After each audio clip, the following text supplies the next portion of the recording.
د دې کتاب باره کې د پاکستان یو لوی لیکاري یو لوی لیکوال مستنصر حسین تارړ چې تاسو به یې نوم اورېدی، هغې لیکلي دي چې ما د دې کتاب یو لفظ چې کوم دی هغه ماته زباني یاد دی. او د مورنۍ ژبه باره کې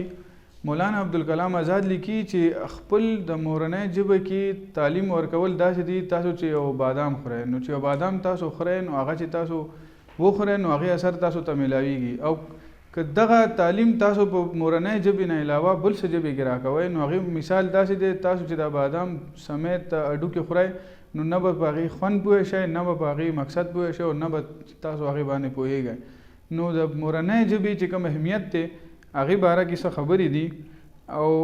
پښتو کې حمزه بابا دا شعر هم دی کوم چې تاسو ته وړاندې کوم چې وایي اغیار چې د دوزخ ژبه ده زه به جنت ته د پښتو سره ځم. نو تاسو کتلی شئ چې زموږ په دې پښتو ژبه کې زموږ په دې وطن کې لوی لوی شاعران تیر شوي دي چې کوم کې خوشحال بابا، غنی بابا، حمزه بابا، صاحب شاه صابر صاحب، اباسین یوسفزئی صاحب، سلیم راز صاحب، نو دی غټ غټ لیکوالانو پښتو ژبې دپاره ډیر څه کړي دي. نو موږ د پکار ده چې موږ هغې نه فایده واخلو، خپل ژبې، خپل وطن، خپل کلتور باره کې ولولو، نو دا به زموږ د قام ترقي دپاره ډېر ضروري وي.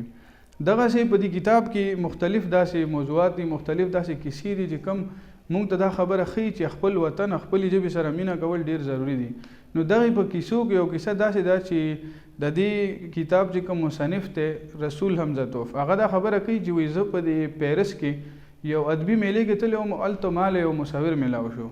نو هغې ما ته دا خبره کوله چې زه د دې علاقې یم کوم هغه چې ته او زه زما کور والا دا پوهېږي زما 150 کالو نه دغه نشته هغې سره تعلق، هغې دا پوهېږي چې زه مړ یم، خو ته چې واپس لاړ شي نو زما کور والا ولټوه، هغې ته دا ووایه چې زه لا ژوندی یم. نو هغه چې واپس لاړ شي دا مصنف هغه لاړ شي او په دې وطن کې هغې مور ولټي، نو هغه مور ورنه تپوس وکړي چې زه خو ډېر خوشحاله شلم چې هغه ژوندی دی، خو ته ما ته دا ووایه چې هغه آیا تا سره چې کله خبرې کولې نو خپل په مورنۍ ژبې کې کولې که بل څه ژبې کې؟ نو هغه ورته دا وایي نه هغې خو خپله مورنۍ ژبه یې راکړي او هغه مترجم په دغې باندې ما سره خبره کولې. نو هغه مور لګیا شي هغې وطن روایت مطابق خپل چې کوم پړونه او څادرې د تور رنګ هغه په خپل مخ باندې واچي. نو دا خبره دا ده چې هغې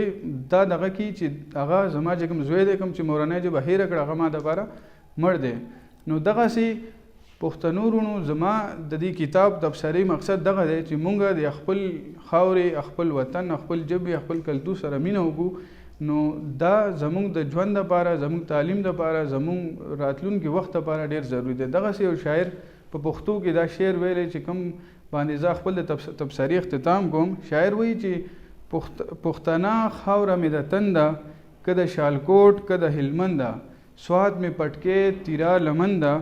زما پښتو زما سرمنده، دا نورې ژبې د لباس په شانتې دینه.